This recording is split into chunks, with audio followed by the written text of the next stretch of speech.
All right. Well, I'm really excited to be talking with the two of you, uh, Niko, Vitako, Dave Eichhorn, and a very, very interesting film in process called Guys' Night.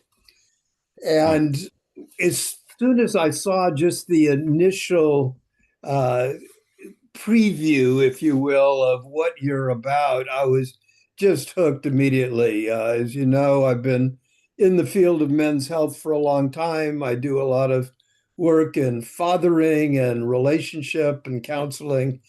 And this just touched me in so many ways, professionally and what I do.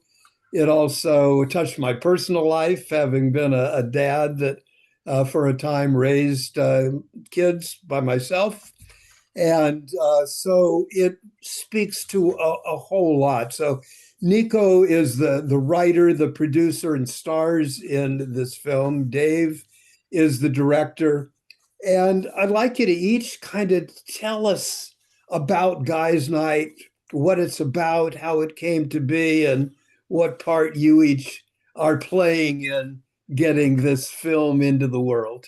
Hmm. Sure. Well, first off, I'd love to say thank you, Jed, for having us on, and to all of your viewers and everyone else as well. Thank you for listening and watching us.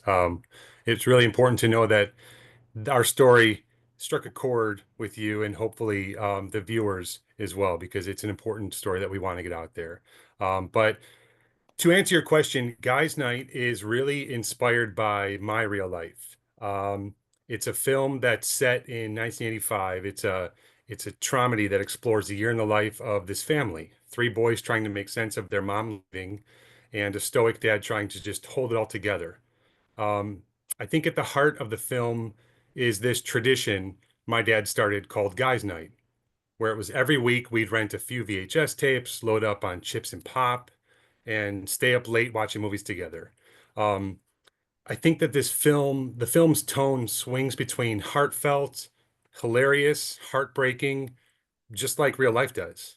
Um, so writing this script, it opened my eyes up to the reality of divorce, not just as a kid who went through it, but through the lens of my dad.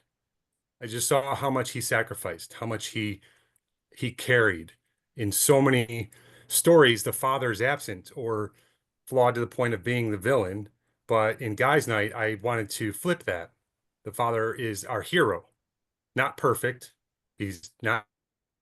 Sorry, he is present. He's not, but he's present. And the mother, on the other hand, is not the villain herself. In our story, the real villain and the antagonist is divorce. So I think that more than anything, this film is just a tribute to single dads, to imperfect families that keep trying, and to the quiet strength it takes to raise kids with love, even when your heart's breaking. Super. So, Dave, how about you? That's very well said. I agree with Nico. It's a tribute to it. It's everything you said there really describes it. First of all, Jed, yeah, I want to also second Nico. I thank you for having us and just for everything you've done. A huge body of work. I appreciate you very much. Um, I first read this script about it was just about 4 years ago when Nico presented it to me, and I really loved it. And he asked me to direct it, and I mean we've been fighting to make it ever since. We didn't think it was going to be too much of a fight in the beginning, and we just started barreling forward. But there was a lot of ups and downs, and we're still going, and we're just really proud of this project. I too grew up with divorce, and so there's a lot of similarities in the movie to my childhood, um, because we had a sort of guys' night as well. Once a week after my parents got divorced, my dad would take my brother and I out to play pool and go to the movies, and we he had never done that before, so it was a new thing in our life, and so as a 12-year-old, I was kind of excited about it. My brother was a little older, and it kind of affected him a little more. And whether or not it still does, it probably does, because these things leave, as you know, long scars on ourselves, mhm. childhood trauma. but this movie really spoke to me, and I love the drama in it, and like Niko said, there's laughter, tears, um, there's all of it, and it's I think a It lot of has to be people. laughter, right? I think yeah, you can have pain without laughter, and vice versa. Yeah. So Well, it's kind of a universal story, unfortunately, that many, many people experience. I write about the father wound that I think in some ways is maybe the most pervasive and uh, not understood issue that so many people face, men and women. Hmm. And I went through it my own way. I think many of us grew up in families where our father was either absent or distant or just not present. And so I think it's really a story that needs to be told, is lived out in so many lives. So say a little bit more about how long the process has been going in the making of the film, where you are with it, and a little bit more about kind of the support you've gotten thus far in getting to this point.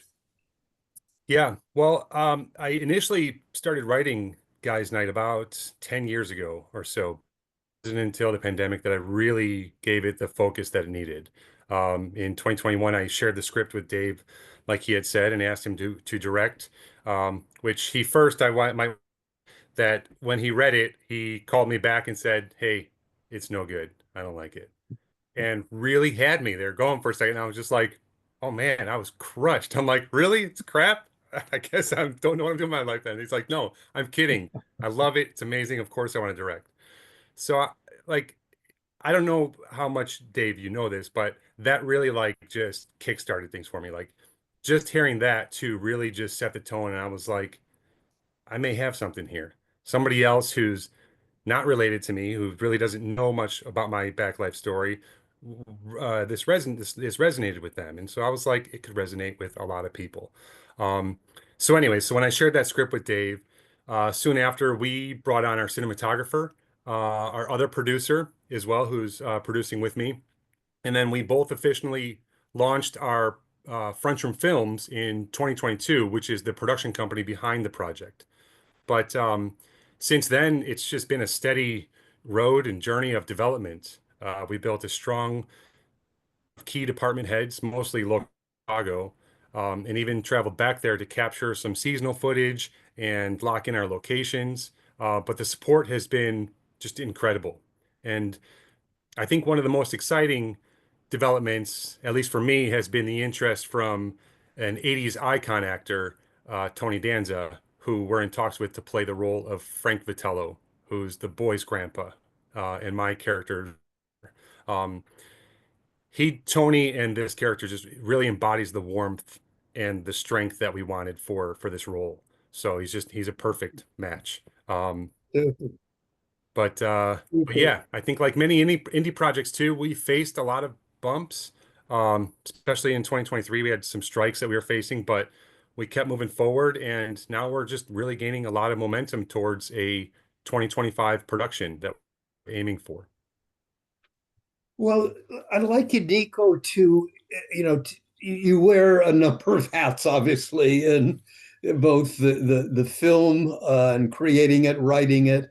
But I'd like you to take us back to being the boy, the Mm. childhood you grew up in, and just give us a little more a sense of the story from your perspective growing up so people can get a sense of the power and the experience of being a child with brothers and Mhm. a dad. So set the stage for us of where, who you are. Take us back to the time you're growing up and tell us a little bit about the story as it unfolded for you. Sure, of course. Well, I grew up in the 1980s. I was born just before that, not to age myself, but I grew up in the 80s in what looked like a very typical Midwestern American family. And it wasn't until my parents divorced. I was about 6 years old, I think, and my mom moved out, and it was rare time, and it hit hard. It was really tough. As a kid, I had, and my two other siblings, I'm the middle child. So my two other siblings were 5 and 7, and we didn't understand it. So my first thought was, I didn't understand why we couldn't stay a family. Why did mom leave? Why is she gone? And I think I internalized that. And I just wondered, was it my fault? Like, that's tough. Like I know it's not now, but even thinking about that, carrying that, like it's emotional. Thinking as a kid that it's your fault, maybe that your parents gone or that your parents split up or they don't love you, they love me, you know, sure. So I really internalized all that. I blamed my dad and I didn't vocalize it much because I didn't know how to. I just had this pent up, built inside anger and hatred that just developed over time because I thought he drove her away. And for a while, I really resented him. But I think as I got older, I saw that truth. I saw that my mom left and my dad stayed. And I know that he did everything that he could to raise us three boys, mostly on his own. He had the help of my two grandparents, who were amazing, and they were the rock of our family. Um, that shift in the perspective on how I viewed my dad changed how I saw him. Um, not as the cause of the breakup, but as the one who really kept us together. Um, I think it definitely shaped how I would approach fatherhood and my own relationships. I mean, with my current wife, I waited 5 years to propose to her, partly out of fear that I'd probably repeat my parents' story. But I think it was just me being the middle child. I was torn because my older brother didn't show much, and my younger brother was just too innocent and happy-go-lucky. And we didn't really we didn't talk to each other about it. We say little things here and there, like mom said this, no, dad said this, have little bickers back and forth to each other to try to make sense of it. But no one wanted to talk to us about it.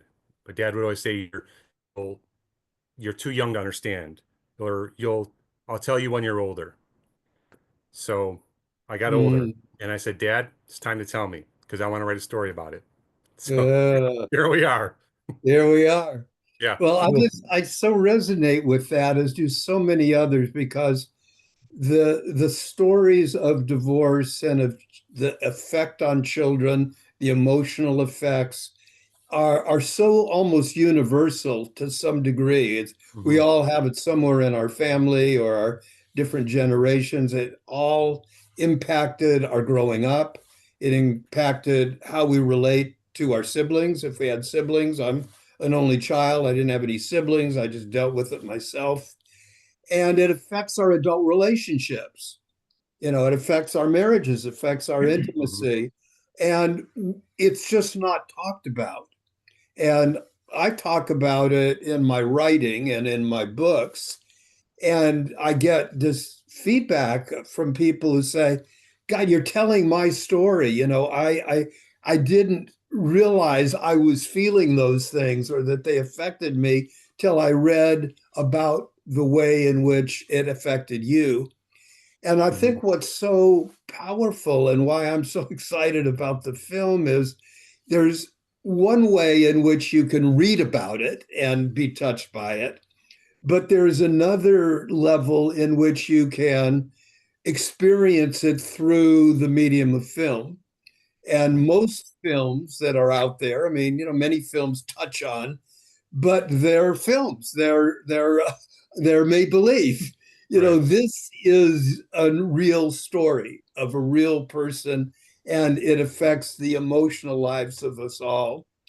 So, say a little bit, maybe more about the what you've learned both from going through it, what you've learned as you've been talking to other groups, as you've been developing the film, about the both the emotions of separation and how it impacts us, and maybe even specifically about the male part of it, the Mm. father part of it, the son's part of it, because men as a group often talk even less about our feelings, our wounds than do females. So Right. I'd like to have each of you kind of talk a little bit more about the emotional side of the separation and divorce experience.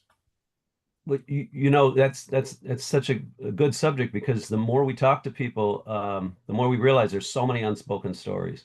And Mhm. like you said, men don't talk about it on a whole, as in general, and they shove it down. And so there's not a whole lot about this particular subject that focuses on. Usually, it's films, stories focus on the wife, the woman. And this really does focus on the effect on the kids and the father struggling to raise the kids. Niko, when you tell me that, every time I hear that story from your childhood, it's just heartbreaking, about you feeling like it was your fault. I mean, Mhm. that's some deep trauma there. And Yeah. it must have been really cathartic. I don't know if I've asked you this, it's really cathartic to write this. And It- 100%. yeah, Yes. Like this, if anything, the most rewarding thing I've gotten out of this is that it's been cathartic, and therapeutic for me to just really find that and uh, work through that trauma a healing exercise. in a way. Yeah. Yeah, Find a way to heal. So, yeah. terrific. Um, Sorry, I didn't mean to interrupt you, Dave. No, Go ahead. no, go ahead.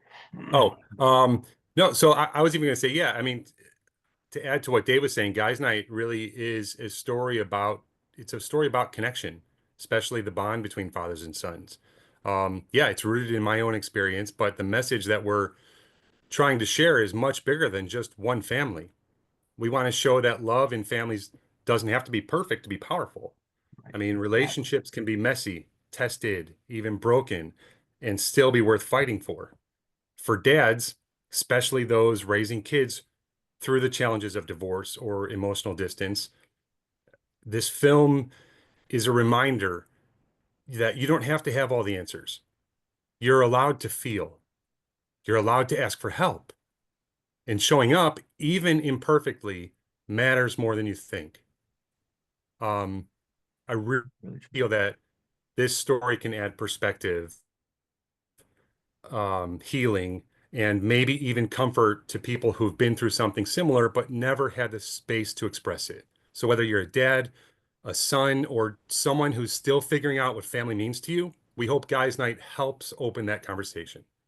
Well, I think it certainly has for me, even seeing clips of the film in development. And I think it speaks to, as you said, to two parts of the human experience. We've Mhm. all been children. We all grew up in families that in some way didn't work to some degree or other. We can't go through childhood without having families that wounded us in some way. And I think everybody who was a child knows on some level when you said, I felt responsible for what happened to my parents, whether it's their hurt, their pain. A child feels somehow it must have been my fault in some way. Mhm. The other side, which I think is so important and where the healing can come, is not all of us have been parents, but most people have been either directly with children that we, bore biologically, or step parents or adopted parents, or and I think we all feel a heavy dose of responsibility of for our children and feeling like we screwed it up somewhere. My kids are never going to recover. Whatever my problems were just affected them, and they're never gonna get over it. And the film speaks to both sides of that. Mhm. And I think that's in and itself a healing process. But I want to tune into another part of the experience for you all. Is this film takes place in a specific town in Illinois. That, if I've got this right, it's actually called Hometown, Illinois. Yes. And the town itself is a character in the film. It's part of the biology, the nuts and bolts, the sinew of the film. So talk a little bit about the hometown of hometown, and both where it was growing up and what it represents now in present time as you're doing the film. Well, yes, just to set the record straight out there for anybody who's still asking and wondering, like, really? Yes, my hometown is really called hometown. Um, and I always say too, if I had a nickel for every time someone's asked me that, we would have this film financed and be straight into production tomorrow. No problem. But hometown Illinois it's where I grew up. It's a small working class suburb about 20 minutes outside of downtown Chicago, and is where my dad raised three knuckleheads, as he would call it, me and my two brothers.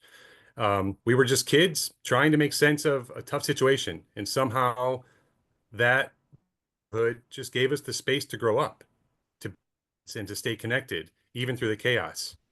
Um, I think there's just something really special about hometown. It's got this very gritty charm. It's a tight-knit community, and people look out for each other there. So I always say that hometown helped raise me, and now telling guys' night in the very place it happened, a way of giving back. I feel like I just want to my story there and give back to the Yeah. community that really One of helped raise me. one of the coolest things about the movie is that, and how much sense does that make? Let's tell the story where it actually happened. Yeah, Niko was playing his own father in the movie, and um, we're there in some of the locations we've scouted are a block away from where he grew up. So that's one of the things that really turned me on about it. It's pretty incredible because the authenticity that I think we'll be able to get, that's really close to the bone. yeah, We'll have locals in the movie. Niko's got friends back there that are gonna do major things. I've already done major things to help out. And there's of course a huge contingent of professional actors and crew in the Chicago area. So, we're not just filming in Illinois because it's, just a dart on a map. There's a real reason to be there. And had never been there, and I've been there now twice because we went to Location Scout, which was really exciting for me to see the actual place that unfolds you're in an the sky. honorary citizen now, Dave.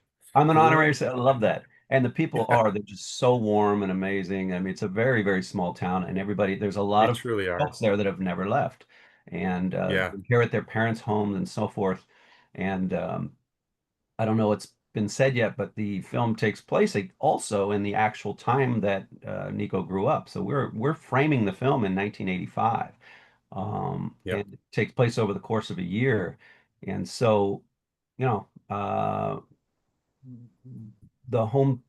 buildings in hometown, a lot of them haven't changed, and so that helps us because the town's in many ways still looks like it did in the 80s.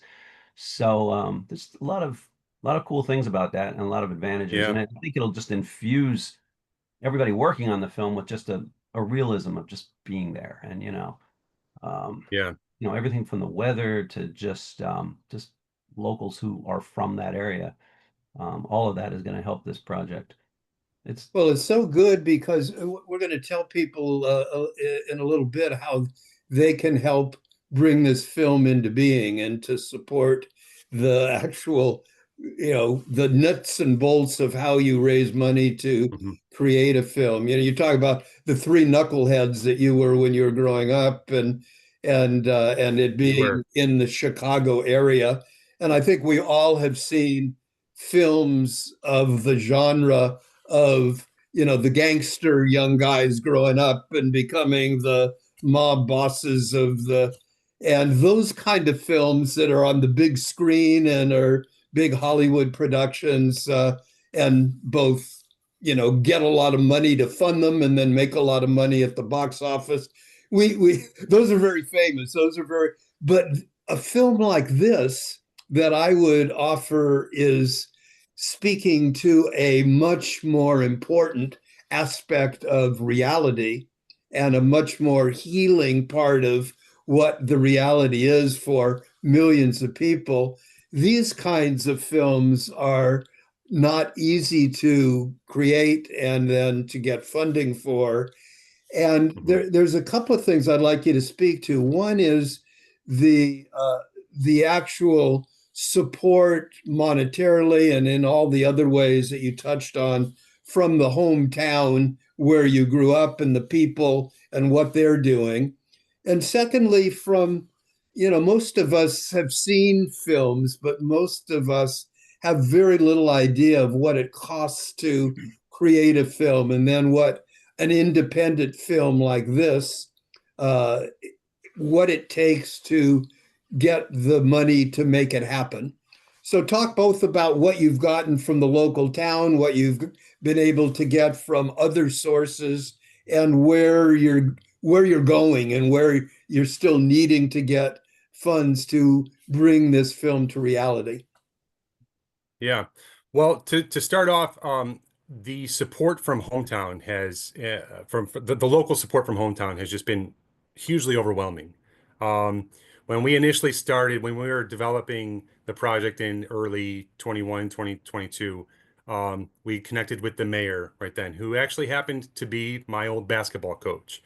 That just tells you how small of a town that it was, and it's so crazy because it's literally a stone's throw away from downtown Chicago, 20 minutes. You can see the skyline from our old church on a clear day.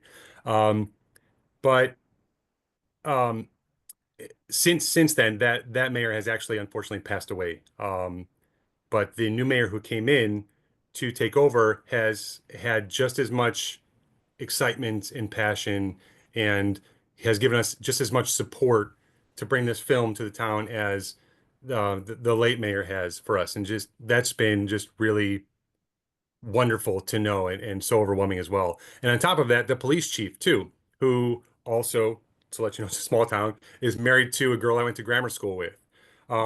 So they're very familiar with me, and like Dave was mentioning, my best friend growing up still lives in hometown. He has a roofing business, so he's very well known in town. Has replaced and fixed many residences' roofs. Um, but anyways, we've just gotten all of our filming locations have been secured. Whether that's our um, establishing locations like landmarks, parks, the city hall, the shopping plaza, through the mayor. Like they're offering to let us secure and let us use these locations. As far as residences go, or sorry, residents, a bunch of residents have even offered up everything from their homes to vehicles to let us shoot inside their homes or shoot exterior homes. There's a car group that we linked up with who has old late 70s and early 80s vehicles that they do like a car show throughout the summer. And the guy who organizes the group has gotten everyone together in the group, and they all have donated or want to offer their vehicles for use because we have to date it. It's a film in 1985, so we have to make this as authentic as possible. You can't fake that kind of authenticity on screen. Um, so as far as hometown, like David mentioned, it's still set in the 80s, and this is where the story was born, and it just feels right to bring it home there. Um, And yeah, these connections that Niko has, um, in the industry, we call it production value. And having the right cars and having locations so that we don't have to a lot of indies just keep their location, they'll write a movie to stay inside a room for most of the movie and maybe another location and to save money. But we're able to do this like the big Hollywood studios do it because we have, we've got a lot of places we can film. And like he said, the car group, they're eager to donate cars of the era, which are getting harder and harder to find. And, here in Los Angeles, if you wanted to do that, I mean, you know, that's it's really expensive. So mhm. the connections that Niko has and the generosity of the community is saving us literally tens, if not hundreds of thousands of dollars in production value. And so, that's that's Truly. that's Plus, exciting. I think they're all just Tony Danza fans, so that's just really it. And Tony's excitement about the film is another. Yeah, Yeah. yeah. So it's Oh just yeah, all he's coming he's together. really excited to support and so interested in this. Yeah, we can touch on that later, but Yeah. Well, um, why don't you continue, Nico, and put on your producer hat?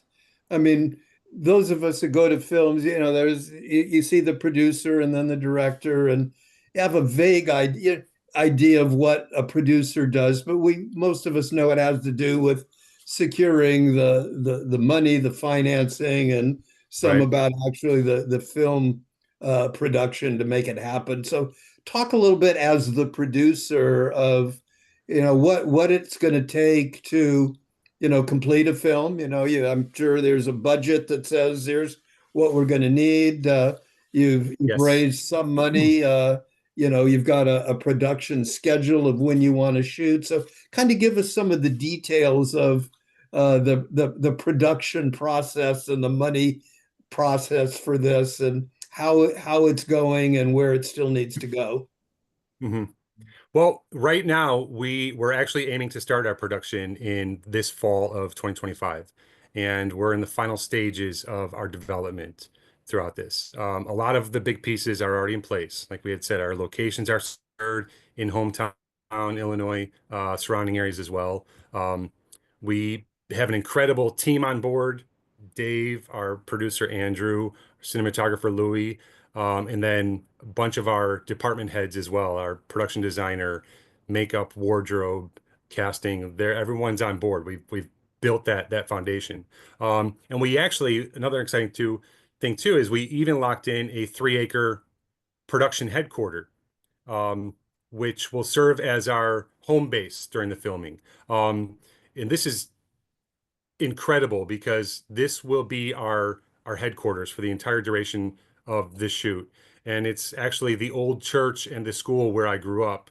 Um, it's now owned by the North American Islamic Trust, and they have welcomed me in this film and this story with open arms because they're in hometown, they're in the community there, and they love the community of hometown so much that yes, Catholic Church growing up, it's not since become a mosque, but they're just as loving and as welcoming and want us to be able to share our story and use their space and their facilities for our production headquarters for the duration of filming, which is our plan to shoot the film is over a 20-day schedule, I think we have slated. And then we'll roll straight in once we shoot the 20 days, we'll roll straight into post-production with about a 6 to 8 week timeline. Once the film is complete, we'll begin submitting to major festivals, Sundance, Tribeca, South by Southwest, Chicago International Film Festival, of course, and many others, while pursuing we'll also be pursuing a limited theatrical run and distribution on platforms like Amazon, Netflix.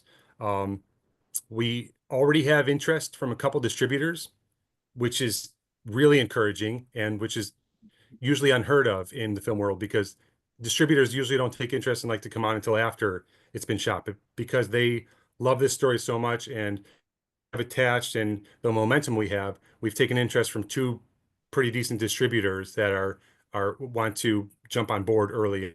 But right now, our biggest milestone is the funding gap. We're looking to raise about $350,000, which is 25% of our budget. We're looking to raise that all in tax-deductible donations through a fiscal sponsorship that we have partnered with a 501(c)(3) organization. Um, Hitting that goal will unlock the rest of our financing through a debt partner loan, leveraging both the donation and the 30% Illinois film tax credit that we're approved for. So once that's in place, once all those pieces of the puzzle are in place, we'll be fully greenlit for production. So we're close. We're really close. I know it's weird to anyone who doesn't deal with it. It sounds like what I don't really understand it, and I could break it down in layman's terms, or I can try to because I'm still learning a lot as well. But we're very close, and with the support of our community partners like yourself, Jed, any donors, we're ready to bring this story, this meaningful story to life. Well, I suspect there's a lot of people that would like not only to see the film, and one of the good things about where you are now is the people that can't wait to see it because they they resonate with the issues, like me and other people who are doing men's work and in organizations, mental health groups, mental health, treatments. I mean, there's a whole host of people that, hey, man, we need this. We need to have a film like this. Mhm. And at this stage, we can be part of it. We can help bring it about. We can be, part of the company. We could, have a part to play in it. And as I understand from talking to you, that you already have some, in a sense, partner, average person kind of partners who are organizations that are raising money, who are people individually and collectively that want to contribute and have a way in which they can start, putting some dollars into the process. So say a little bit more about, if somebody's watching this, somebody hears about this story and they say, great, I have an organization, I'd like to help, or I know a guy that's got money, and if he's gone through this with his son, I bet he'd like to put some dollars into, something like, or 1,000 different ways that people, if they knew and saw that there's a need and they could contribute, could jump on board. Yeah, of course. No, I'm happy to. Yes, as you were saying, we're partnered with, and we're proud to be partnered with a group that's called the Independent Film Alliance Chicago. We're partnered with them through their fiscal sponsorship program.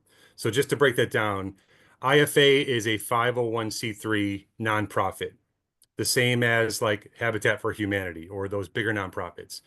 It's the exact same. A 501c3 is the same title. So this nonprofit, they're dedicated to supporting independent filmmakers like ourselves, especially those rooted in the Chicago community. So that's how we were able to join on. Through this partnership, Guys Night is able to accept 100% tax deductible donations, 100%, which is huge for us. It allows individuals, foundations, uh, businesses and organizations to contribute to something meaningful and receive a tax benefit in return. So the support structure is key to our financing plan. Like we mentioned earlier, we need to raise about 25% of our total budget, which is around $350,000 through donations. But once we hit that milestone, we've already got the debt partner lined up who's committed to financing that remaining 75%. So that 25% might sound like a big number. It is, but it adds up fast. So whether that's 1,000 people giving $350 or 7,000 people giving $50, each and every gift helps us get closer to making the story a reality. And what's been so meaningful also that IFA truly champions voices like ours, independent, heartfelt, community-rooted filmmaking. And their belief in Guys Night, I think, just means the world. And the opportunity that they've presented for us really is exciting. Well, I'm really looking forward to, obviously doing this with you guys, getting it out through my network of organizations and articles and things that I can do. Um, and I'd like, before we kind of wrap up of what people can do if they see this, hear this, or, getting a way they can connect with you and the funding. I'd like to ask Dave a little bit more. You've talked, Dave, about your personal experience with divorce, your interest in the film. Maybe you could, again, put on your director hat and talk a little bit both about what directing this film is about, what a director does in a film like this, number one. And two, maybe share a little bit about some of the other director work you've done or some of the other films you've done. This is not the only thing you're involved with. You've had a long history of involvement in your career, and I'd like to hear a little bit more about that so listeners and watchers can get a bigger and more full view of your involvement in this project. Well, I've been in the business a long time.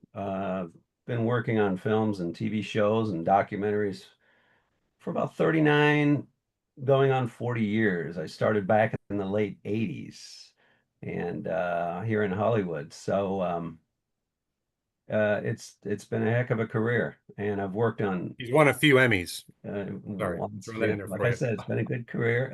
Yeah, uh, there used to be a lot more movies being made than there are now. The studios are very careful about what they make. But we call the 90s the gravy train because there was just movies coming out left and right. You remember all the movies of the week? For those of you who are a little older on TV, there was always a movie of the week. I worked on a lot of those. Hmm. And TV series, like I said, documentaries. I've directed music videos, commercials. So my involvement has just been in film my entire adult life. Never have I worked on anything with this sort of subject matter. So, and I feel like I've got a real handle on this. I went through a divorce myself. I was married for 18 years, got married at 26, um, ignored a lot of red flags, barreled through them, kind of like an Indy race car driver, with the intent on fixing the traits in my significant other at the time, which I think which happens a lot, and we find out that it doesn't work that way. Um, had I don't know if I said it was an 18-year marriage, almost 18 years. Um, Tremendous ups, tremendous lows. Um, I eventually realized that that's not the way marriage is supposed to work. It needs to be effortless. Uh, and I know now in retrospect what marriage is supposed to be, as I'm married a second time, and it's the most blissful I've ever been, ever thought I could ever be. Um, so, all this hindsight and experience that I've had through life and movies, it's just like, it feels like this is really going to be it's not an effortless no-brainer because directing anything is a huge undertaking. Director's responsible for everything that happens on the set, basically a captain of the set, if you want to call it that. It is a team effort. Everybody's got to contribute, but the director keeps it's really important to keep the camaraderie. Everybody has to be a family on a set. You're together for 20, maybe 30 days, long 12-hour, 15-hour days sometimes.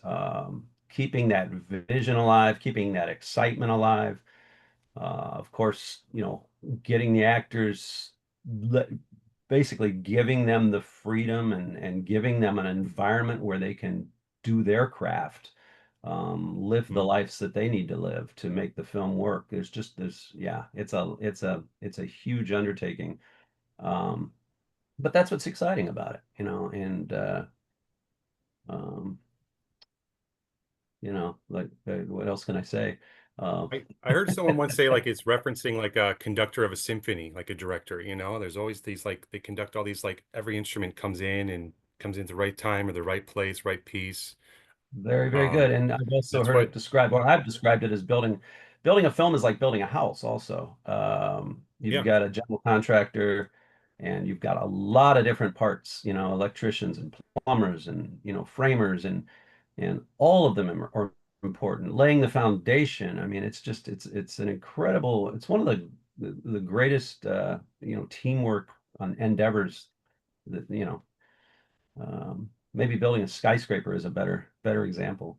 But keeping yeah. it all on time, on budget, and just making it all happen and fitting it into that mold. It's definitely a multitasking nightmare or festival, whatever you want to call.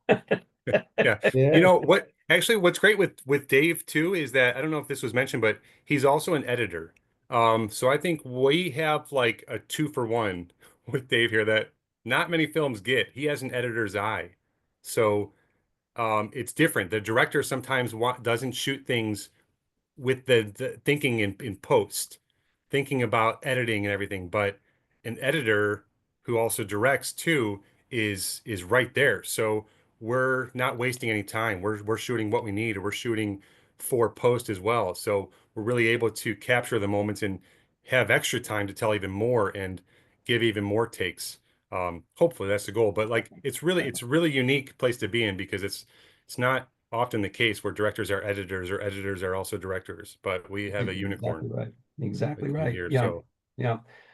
Directors will shoot over and over just to make sure that the editor has what they need, and so that's a symbiotic relationship. But the editor comes on later, and it's just it's kind of a separate process. So the director covers a lot of stuff in most cases, unless the director is also editing, like in my case, and I can mhm. therefore visualize the film as I'm shooting it, and and most likely shoot a lot less because I kind of know how things are going to go together in the end. And so Right, that right there saves money, saves time, right. gives us more time to elicit more performances or come up with new ideas. It's just always time in movies is a huge bonus. No matter how you get it, it's the greatest asset. Yeah. Yeah. Well, can't wait, and I'm sure as people watch this, they want to help it happen. They want to, both because it's a great project, it's a topic that touches lives, and because it's a pretty exciting idea. Whether it touches you personally, the idea of this very unique project. So, Niko, if somebody's watching this, or they hear about it, or they read the article we're going to do, and they say, "Yeah, I wanna contribute. I want to, know more. I want to connect." Is there a website? Is there a email? Is there a link they can go to? You'll send me something that I'll put in the article, but what can you tell us on the video as we're watching now? Well, if this story resonates with you, like you had mentioned, there are a few easy ways to help bring Guys Night to life. The simplest is to head over to a website called givebutter.com/Guys Night. It's GIVE butter, like butter on your toast. That's our official donation page. You can watch our pitch video there too and learn more about the project and even make the tax deductible contribution of any amount. And if you prefer to give by check, the address is on the donor page as well. And all donations, no matter how big or small, will receive an acknowledgement letter from IFA Chicago, allowing them to have it as a tax write-off.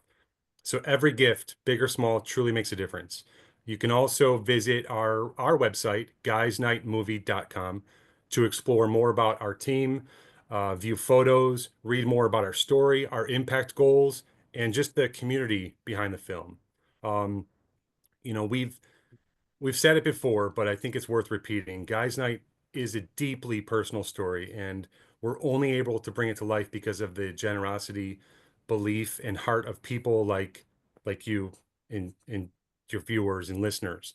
I just thank you, Jed, for having us on and creating the space for conversation. And to everyone watching too, thank you for your support, whether it's sharing the story, making a donation, or just carrying the message forward. You're playing a real part in helping us tell something meaningful. Well, good. I want to, before we wrap up for today, as I said, I will be writing an article, and so you'll see it all written out. But it's also will be a video that'll end up on YouTube somewhere, and people may not see this accompanied by an article. So I want you to say very slowly and distinctly the two ways that people can both donate and uh, why don't you say that first, and then I'll ask you secondly for the broader guys' night where the website. So Okay. I know the first one involves butter, so say it slowly, distinctly, and what people, if they're just watching this, would want to hear so they can actually put it in their search engine and find it. So the simplest way to donate is to visit our official donation page at givebutter.com/Guys Night. It's spelled GIVEBUTTER.com/GUISNIGHT. That's our official donation page. And Now give the more general page for the guys' night where you can see the who the people are in the, more of the background. Sure. Yeah. And you can also visit guysnightmovie.com. That's GUYSNIGHTMOVIE.com, where you can explore more about our team, view photos, read more about our story, see some articles that have been written about us, watch more videos that we've made, um, research our impact goals, and just the community and involvement behind Guys Night in the film. Super. So anything, last words? I'll start with Dave and then Niko. Any last words you'd like to say before we wrap up for today? I want to stay in touch with this as it unfolds, but for now, Dave, last words from you. Well, thank you for your excitement about this and for helping us share this with your amazing fan base. Really, really appreciate that. Uh, get You got excited it. about this movie. You can be a part of making this movie. So go to givebutter.com. That's all I can say is we are looking forward to making this movie. And with your help, we can do it sooner than later. Super. Niko? Yeah. Yeah, I wanted to touch on one thing from earlier. It's also important to me that this film reminds single dads out there that you're doing a good job, even when it doesn't feel like it and it feels like you're failing. I want you to know that Anthony's inner battle is about holding everything together while quietly falling apart. And I think a lot of fathers will see themselves in that. So we hope this film offers them a little grace and maybe even permission to feel what they've had to hide, essentially. Um, but yeah, again, agreeing with Dave, thank you so much, Jed, and thank you to your viewers and listeners. Your generosity means the absolute world to us, and it will have a direct and lasting impact on bringing this heartfelt story of fatherhood, resilience, and emotional growth to the screen.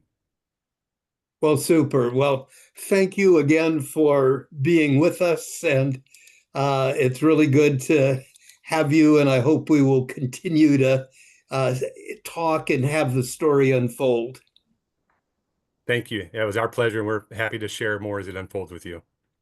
You're an honorary member of the crew now.